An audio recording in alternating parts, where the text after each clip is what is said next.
many of you all plan to vote in the February Democratic primary?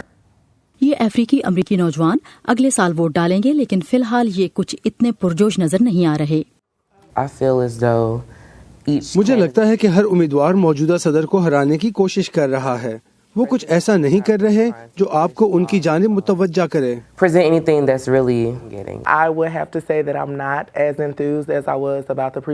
میں اس مرتبہ اتنی پرجوش نہیں جتنی میں پچھلے 2 انتخابات کے لیے تھی جن میں اوباما امیدوار تھے۔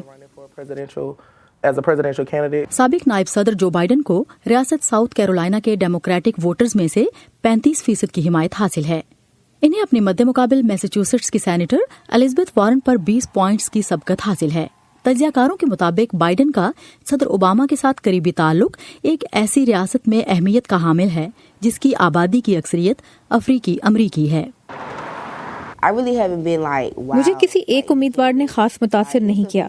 کچھ ہیں جو مجھے پسند ہیں یا ان کے کچھ نکات اچھے ہیں، لیکن ایسا نہیں ہے کہ بس یہی ہے۔ تو میں بہترین فیصلہ کرنا چاہتی ہوں۔ صدر ٹرمپ بھی افریقی امریکیوں کی حمایت کے لیے کوشاں ہیں۔ حال ہی میں وائٹ ہاؤس میں صدر ٹرمپ سے ملاقات کرنے والے مختلف رنگ و نسل کے نوجوان امریکیوں کا کہنا ہے کہ صدر ٹرمپ کو افریقی امریکیوں میں بے روزگاری کم کرنے اور سیاہ فاموں کے تعلیمی اداروں کے لیے فنڈنگ بڑھانے کا کریڈٹ ملنا چاہیے۔ We fight for this man, the one man who is standing up for Black America. We are going to fight for, guys. We have to keep it going. سیاہ فام امیدواروں کے لیے صدارتی نامزدگی کی دوڑ مشکل رہی ہے۔ کیلیفورنیا کی سینیٹر کیملا ہیرس میدان چھوڑ چکی ہیں، جبکہ نیو جرسی کے سینیٹر کوری بکر رایاما کے جائزوں میں پیچھے نظر آ رہے ہیں۔ پولیٹیکل سائنس کے پروفیسر ولی بلیک کہتے ہیں کہ سیاہ فام ڈیموکریٹس کا ایک ہی مقصد ہے۔ زیادہ افریقی امریکیوں کا کہنا ہے کہ ان کے لیے یہ اہم ہے کہ کوئی ایسا ہو جو ڈونلڈ ٹرمپ کو ہرا سکے۔ لیکن یہ نوجوان ووٹروں کو متاثر کرنے کے لیے کافی نہیں، جن کا کہنا ہے کہ سیاہ فام امیدواروں کو ووٹروں کی توجہ حاصل کرنے کے لیے مزید کچھ کرنا چاہیے۔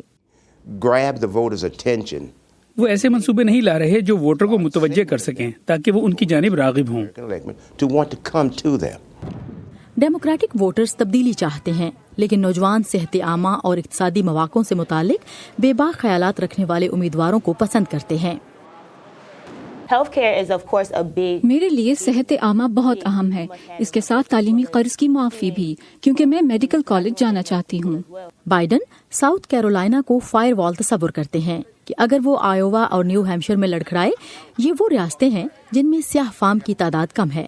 بہت سے افریقی امریکی اس وقت شاید غیر یقینی کیفیت کا شکار ہیں، لیکن وہ جانتے ہیں کہ ان کے ووٹ آئندہ پرائمری الیکشن میں اہم کردار ادا کر سکتے ہیں۔ کرس سمکنز کے ساتھ سادیہ زبرانجھا، وائس آف امریکہ۔